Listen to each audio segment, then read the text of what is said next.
Thank you for being here. My name is Mark Bertin. I'm a developmental pediatrician from the New York area and instructor in mindfulness.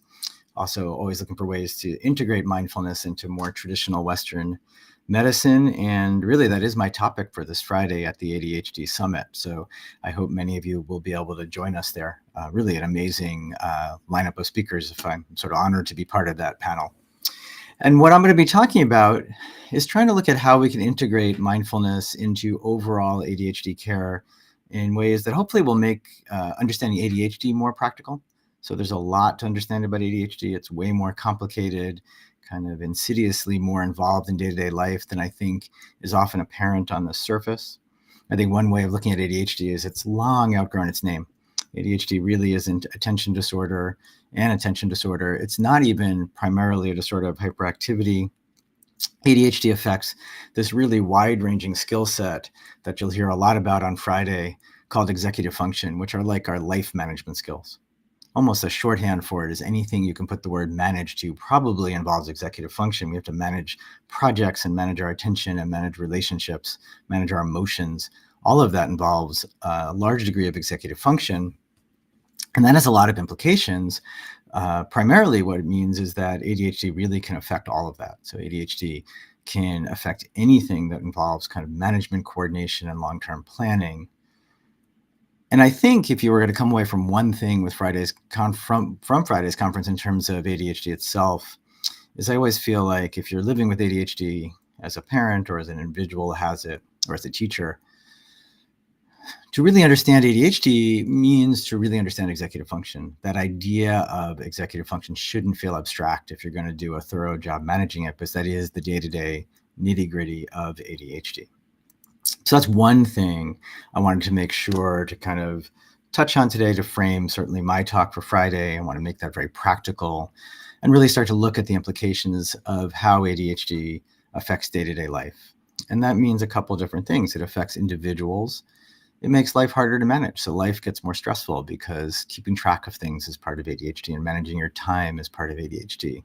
ADHD can affect communication, as I mentioned.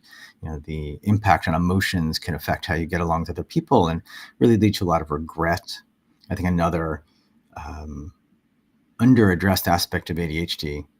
So I think our keynote, I know he's speaking, is Russell Barkley on Friday, and one of his famous quotes about ADHD is, "It's not a disorder of not knowing what to do. It's not a disorder of not knowing what to do. It's a disorder of not doing what you know."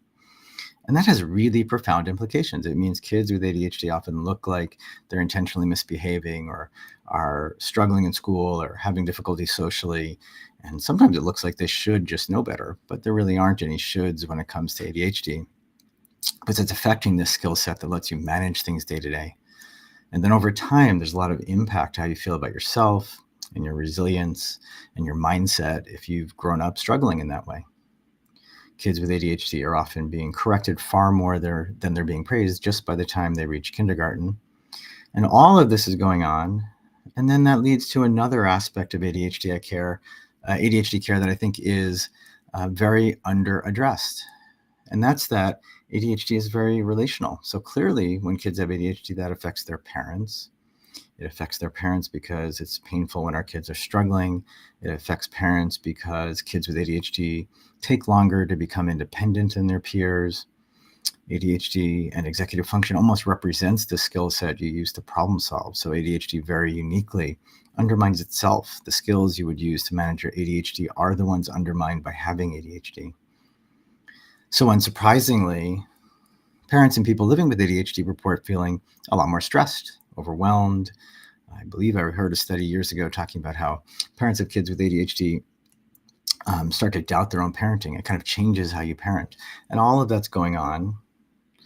And that leads to the potential utility of mindfulness in ADHD care, because in the end, to manage ADHD requires a lot of resilience. It requires a lot of persistence. It requires a lot of flexible thinking.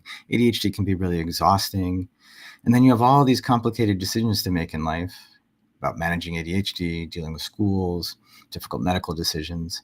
And that's all really stressful. And yet we all know that when we're kind of overwhelmed, overly stressed, on our heels, reactive, we're not necessarily at our best. We're not thinking as clearly as we might.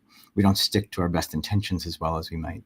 And I think this is a hugely under-addressed part of ADHD because in the end, something as seemingly simple as, you go see a specialist and they say, one of the most important parts of managing ADHD is to have a structured behavioral plan, because kids with ADHD learn so much from that kind of structure in their lives in terms of teaching them executive function, in terms of teaching them to manage their emotions. And that seems like a simple statement, except of course that involves maybe changing habits of how we used to do things. It involves persistence and remembering to do the plan. It involves sticking to the plan on a day that feels really overwhelming and exhausting.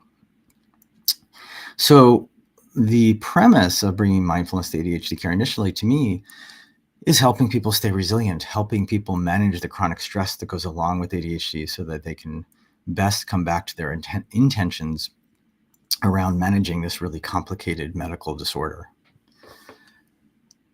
So the starting point for that, I think, really, just before, today, I'm just giving you a quick overview. We're going to get into all this in a lot of detail, is really just recognizing what mindfulness is and what mindfulness isn't, because mindfulness has kind of been packaged in this country, packaged in the world right now as like a quick fix for so many different things, and it's none of that. So mindfulness turns out to be a very realistic way of addressing life. It's really meant to be something that's available to anyone. It doesn't mean having a still mind. It doesn't mean having a still body. It's more just like an acknowledgement that our minds are busy and distracted a lot of the time, and that has implications, so that, again, we can tie it to the fact that many behavioral plans involve giving full attention to our kids as part of like this complex plan we're trying to make. But starting point is supporting our kids when things are going well and spending time with them. But of course, in the middle of a busy, crazy day, things are going off the wire, off the rail, I should say. We know that our minds might be somewhere else entirely. We're trying to have dinner with the kids, but we're dwelling over something that went wrong around homework, or our fears about something that's going on for our kids in general. All of this has implications in day-to-day life. One of my favorite quotes about mindfulness in general is that mindfulness is meant to be something you're living day to day, using day to day. And when I talk about it, I could have started that way today. One of the more important concepts is it's meaningless unless it means something to you. There's nothing I can say about it that really has any value unless somebody else goes and runs with it, goes and tries it out. And you should ask yourself, whenever anyone talks about mindfulness, like, is it true? Like, does this have real meaning to me? So mindfulness, to sort of pull my thoughts together and sort of bring us to a close for today, is a way of developing mental traits through repetition and effort over time. So it's not like a warm, fuzzy quick fix for anything, but it is a evidence-backed intervention that helps us build our overall resilience. But the core premise is every time we sit and practice mindfulness, we're not expecting perfection. We're not expecting our minds to shut off. We don't want our minds to shut off. But what we are building are traits like patience and emotional awareness. And then actually you can combine those two ideas. We're trying to relate to our emotions with less reactivity, and more skill.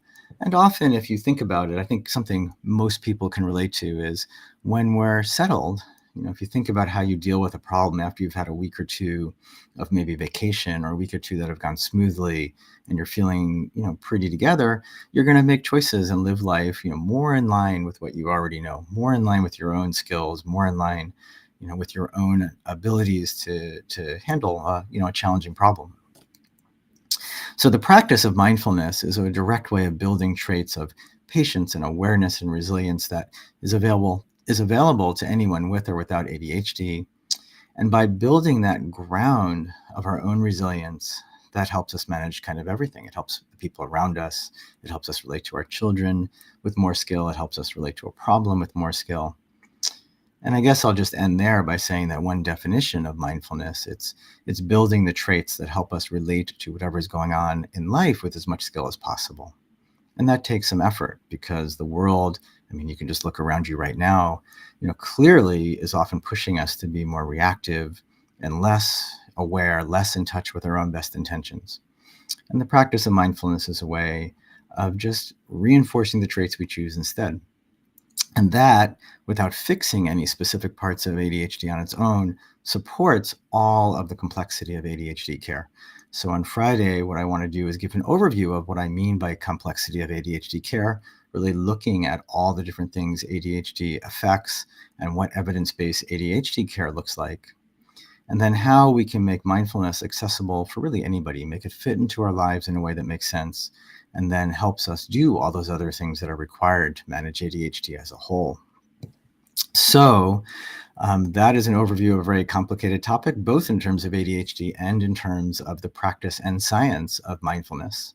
So I hope I'll get to see many of you this Friday when I'm giving my talk. The conference itself is on Thursday and Friday. Dr. Barkley, who I mentioned, I was just told is speaking on Thursday, and you certainly don't want to miss that.